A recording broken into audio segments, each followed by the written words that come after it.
સુરતમાં કોંગ્રેસ અને એનએસયુઆઈ દ્વારા યુથ રેલીનું આયોજન કરાયું। રેલીમાં મોટી સંખ્યામાં યુવાનો જોડાયા। ડ્રગ્સ મુક્ત ગુજરાતના નારા સાથે રેલી યોજાઈ। શૈક્ષણિક સંસ્થાઓને ડ્રગ્સ મુક્ત બનાવવાની માંગ। રાજ્યમાં વધતી નશાખોરી સામે વિરોધ વ્યક્ત કરાયો। સરકાર પર ડ્રગ્સ મામલે નિષ્ફળતા હોવાનો આક્ષેપ। યુવાનોના ભવિષ્યને નશાથી બચાવવાની અપીલ। ડ્રગ્સ સાથે કડક કાર્યવાહી કરવાની માંગ। રેલી શાંતિપૂર્ણ રીતે સંપન્ન થઈ। રેલી એટલા માટે કાઢી કે જે અત્યારે યુવાનોની સમસ્યા છે।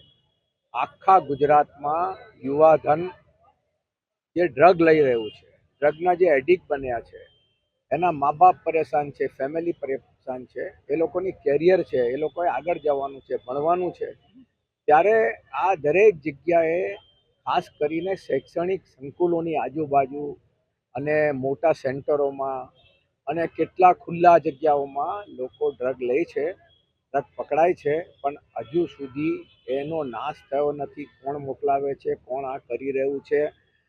આ ડ્રગ ચિંતા એ વાતની છે કે ગુજરાતનું યુવાધન પંજાબ, પૂરતા પંજાબની જેમ યુવાનો ખલાસ નહીં થઈ જાય। આપણા ગુજરાતના મહાત્મા ગાંધી સરદારના ગુજરાતમાં આ યુવાનોનું ભવિષ્ય છે, યુવાનો ભણી રહ્યા છે, ખૂબ મહેનત કરી રહ્યા છે, ત્યારે આ બધી આ ઝેર જે ફેલાઈ રહ્યું છે તેનો વિરોધ કરવા અને કમિશનરશ્રીને રજૂઆત કરવા આવ્યા છીએ કે જે આ ડ્રગના ડીલરો છે, જે ખુલ્લેઆમ ડ્રગ વેચે છે, એની સામે કડકમાં કડક કાર્યવાહી કરો અને બિલકુલ દેખાવા ન જોઈએ એવી રીતે કાર્યવાહી